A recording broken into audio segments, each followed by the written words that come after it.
देश भर में जहां दशहरा की धूम मची हुई थी, तो वहीं गुरुग्राम में भी अलग अलग जगह रावण, मेघनाथ और कुंभकर्ण के पुतले जलाए गए।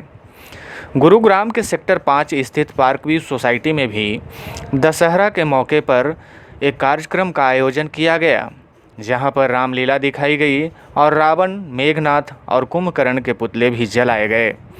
इस दौरान राम का रोल अदा कर रहे ऋषि मेहंदी रता ने कहा कि बुराई पर काबू रखें, अच्छाई की ओर बढ़ें, पैसे का लालच ना करें और पावर का लालच भी ना करें। लोगों को यही सीख दी मैंने कि जो आतंक है और जो रावण का घमंड था उसका अंत हुआ और सब लोग प्रेम से रहेंगे। सारे लोग एक बराबर हैं, सबकी समानता है और सब लोग प्रेम से रहें, अहंकार का अंत हो।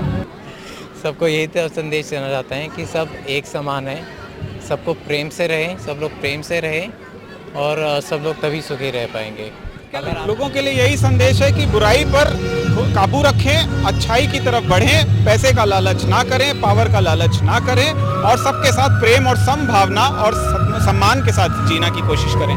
पर अच्छाई की जीत हो, प्रेम और संभाव के साथ सब रहें जिंदगी में, यही सबको संदेश है। हाँ, अहंकार बढ़ रहा है, किंतु इसके बारे में जो ज्ञान है वो भी बढ़ रहा है कि क्यों बढ़ रहा है। अहंकार बढ़ने के दो ही कारण हैं, धन का लालच, धन का लोभ और जो है सत्ता का लोभ। अगर हम पावर और धन से दूर रहने की कोशिश करेंगे या उसको सदुपयोग करेंगे तो हम निश्चित ही अहंकार पे विजय प्राप्त कर सकते हैं। वहीं रामलीला में सीता का रोल अदा कर रही शिवानी का कहना है कि रामलीला के माध्यम से यही संदेश देना चाहते हैं कि हम बच्चों को भी यही सिखाना चाहते हैं कि हमारी संस्कृति कितनी भरी हुई है और हमारी संस्कृति में कितनी अच्छी बातें हैं और उन्हीं बातों को हमें ग्रहण करना चाहिए।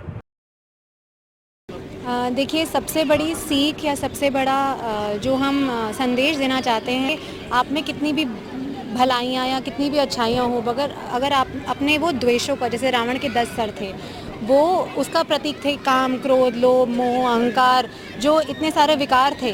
तो जैसे उसके 10 सर कट जाते हैं, आपके पास जितने भी अच्छाइयाँ हो, अगर आप में वो सब बुराइयाँ हैं तो वो उन सब अच्छाइयों को ढक देती हैं। हम अपने बच्चों को भी ये सिखाना चाहते हैं कि हमारी संस्कृति कितनी भरी हुई है, मतलब उसमें कितनी अच्छी चीज़ें हैं, उनको सिखाने के लिए, ताकि ये भी इससे कुछ शिक्षा लें, अच्छी चीज़ों को ग्रहण करें, विकारों को छोड़ें और उसी प्रकार सबके साथ भाईचारे से, महिला पुरुष उसकी भी समानता से सबके साथ ही आगे बढ़े, तभी भारतवर्ष का भी विकास होगा और हम सब सुखी भी रह सकते।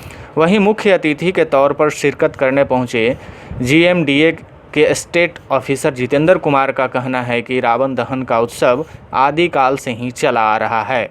जब तक मानव का जीवन रहेगा तब तक यह जारी रहेगा।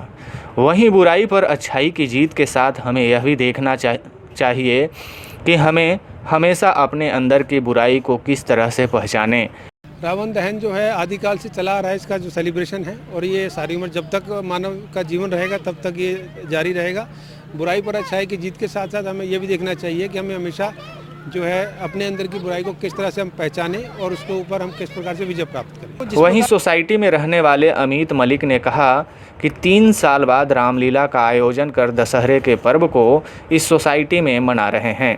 वहीं रामलीला में जितने भी कलाकारों ने रोल अदा किया वह सभी इसी सोसाइटी के रहने वाले लोग हैं और सभी ने कोरोना की गाइडलाइंस को देखते हुए दशहरे का पर्व मनाया। ये तो सबको पता है कि आज दशहरा जो है असत्य पे सत्य की जीत का प्रतीक है और हमने भी कोशिश की है कि हम अपनी छोटी सी सोसाइटी को एक परिवार की तरह रखें और साथ में इसमें वो चीज़ें लेके आएँ जो हम चाहते थे, सारा भाईचारा बने, और उसी का मतलब कोशिश की है कि सब लोगों ने मिलकर रामलीला का आयोजन किया, जिसमें सभी कलाकार हमारी सोसाइटी के खुद के थे, कोई बाहर से नहीं था और उन सब के सहयोग से ये चीज़ संपन्न हुई। हमारी सोसाइटी में 3 साल बाद ये दोबारा रामलीला का आयोजन हुआ है और हमने कोशिश की है कि यहाँ पे सारी चीज़ें कोरोना के जितने भी मापदंड थे उनको साथ रखते हुए काम किया जाए। दशहरे का पर्व बुराई पर अच्छाई की जीत का पर्व है, इसीलिए आज लोगों ने इस पर्व को बड़ी धूमधाम से मनाया और रावण, मेघनाथ और कुंभकर्ण का दहन किया। साथ ही लोगों ने भी कहा कि इस दिन हमने अपनी बुराइयों का भी दहन किया है।